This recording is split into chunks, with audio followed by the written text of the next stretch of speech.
Hi everyone, welcome to Bookmas Day 10. I can't believe we are at day 10, and I can't believe that we are almost at the new year, which is so crazy. 2025 went by so fast.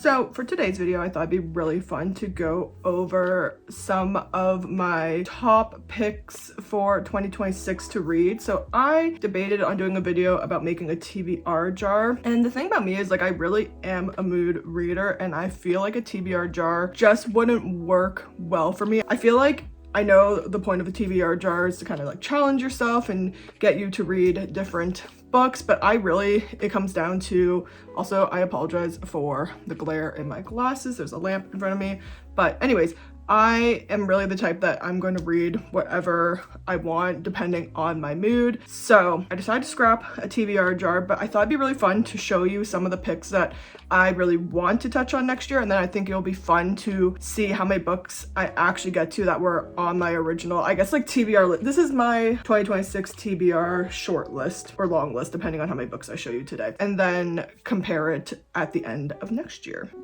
Okay, so I kind of split them up by genre, and I thought we'd go through them. I'm going to move to the couch though because it is way comfier. Honestly, the lighting's probably not as great, but I'm way comfier on the couch. I'm gonna start with the biggest category, which is romance, but also dramas. Taylor Jenkins Reid is kind of the perfect example of, I'm not sure if her books technically fall under romance or it's just like drama, because there's always a romance element to them, but I also feel like her books aren't just centered around the romance. So anyways, first book I have on my list is People We Meet on Vacation. This is on my December TBR, but I probably won't get to it by the end of this year, so I'm actually determined to read this as my first book of the year because the show comes out January 9th, or the movie. I still don't know if it's a show or a movie, but whatever it is, it's coming out January 9th, so I really want to read it beforehand.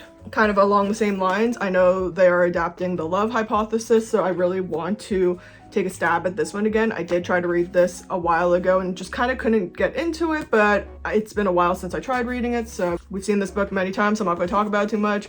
Beartown is on my list for this winter, so sometime in January, February, I plan to read this book. Another book that has been on my TBR for the last year, Icebreaker, also on my TBR for either January, February, and if I don't get to it this winter, I swear I will get to it next winter. Like, this book I will read in 2026. And then I talked about this in my Christmas haul, but I have Every Summer After and I have One Golden Summer, so these I plan to read this summer. I'm excited for the series. Also, just actually so many of these books that I just picked up are blue covers.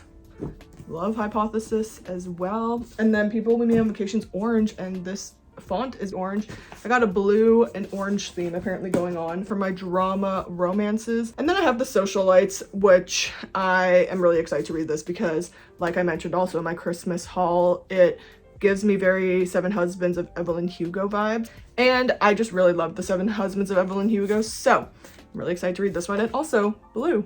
So a big goal of mine for 2026 is to branch off into other genres. As you could probably tell from my YouTube videos, or if you follow me on TikTok, I primarily just read thrillers and romances. So I'm adding a nonfiction category, starting with the creative act, A Way of Being. My friend gave me this for my birthday. I didn't know how to describe it in my video where I talk about all the books on my bookshelf, but it's not a self-help book, but I guess it's like an inspirational book, which I am really excited to read. I just really love the format of this book, and I think it'll be really fun to maybe read a chapter a day from this book and see if I can get some inspiration. Second nonfiction book I have is Stanley Tucci's Taste. I feel like this will be a really good, not introduction to nonfiction, but I guess now that I think about it though, I don't know if which sounds crazy, but I don't think I have ever read a nonfiction book. So that being said,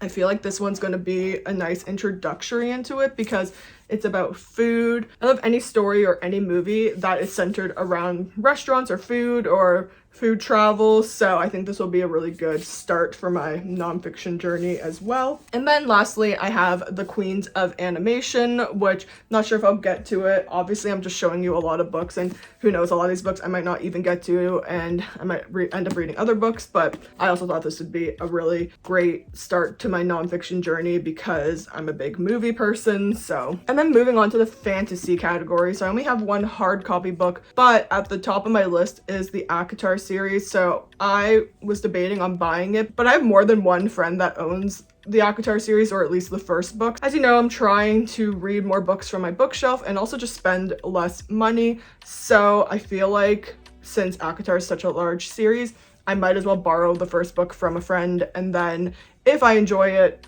we'll see how that goes. I also have Fourth Wing, which I didn't bring over because I decided not to actually prioritize Fourth Wing. I think I want to read ACOTAR first. One of my friends said that she thinks I would like it more. And since I want to kind of get more into fantasy, I want to start off on a high note. So if she thinks I'm going to like ACOTAR more, I want to start there. But I also added Celestial Banquet, which I started this summer and I was really liking it. I just never got back to it. So I might restart the book because I'm sure there's a lot of details that I forgot. But again, like Stanley Tucci's book, this is a fantasy that is basically Hunger Games, but a food competition. So I thought that would be a really fun and easy, smooth transition into the fantasy realm by combining my love for food and then fantasy. Next up, we have the historical fiction category, and my mother-in-law lent me this book. It's The Woman by Kristen Hanna. I'm really excited to dive into a historical fiction book. I don't read historical fiction, but I think this will be a really good story, or I hope it's going to be a good story just based on how popular this author is.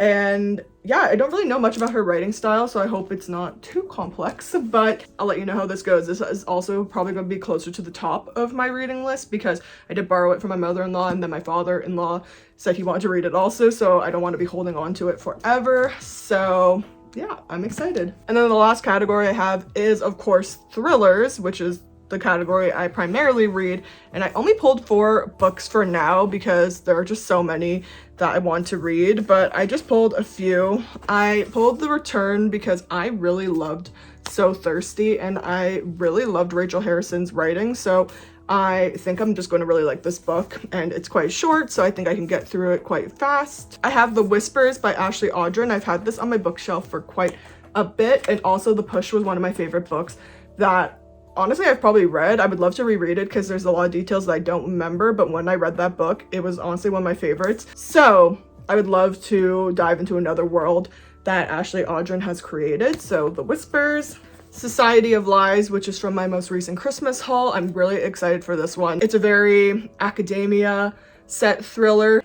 And then I have Julie Chan is Dead, which is also from my Christmas haul. Very modern thriller, so I'm really excited to read that because I don't think most of the thrillers I read are super modern. I've definitely read some stories that were in this time, but I think most stories I read are set before 2010. I don't typically read a lot of stories I think that are set between 2020 and forward, so I'm really excited to see how I feel about this. Because to me, it's always so interesting when things like COVID are mentioned in stories because that just feels so real to this time. And then as for books that are not hard copy books, I want to read the Heated Rivalry series. So I looked on Kindle and it's not free on Kindle Unlimited, so I might wait to see if it comes to Kindle Unlimited. But just like everybody else in this world, I finally watched Heated Rivalry because literally it was everywhere on the internet and I feel like I could not escape it. So I watched it, I literally watched it in maybe less than 12 hours. I started it at I think like 11 p.m. on the Saturday night and then finished it Sunday afternoon. But now I really want to read the series. I want to read at least 2 Charlie Donlea books. I'm reading them in order of publishing date, and I want to read one more graphic novel, which I will probably also read on my Kindle. I don't know what that one will be yet, but I really want to read another graphic novel. I think that'd be super fun. I will see you for Bookmas Day 11 and 12. Okay, so I originally was going to make this a 2026 TBR and then also add my reading goals at the end, but I'm almost reaching the 10-minute mark, so I think I'm going to put my reading goals in my last Bookmas video. So that's why I feel like I just kind of not abruptly ended this video. I basically just cut out a huge chunk of the second half of this video, but I want to use the outro that I filmed, so that's why I suddenly am just like, okay, I'm going to see you in the next video. 11's going to be super fun because it is my what I read this year roundup, and I did a tier list for that, my very first tier list, so I'm so excited to edit that video. I will see you soon because we only have just a couple more days of December, so bye!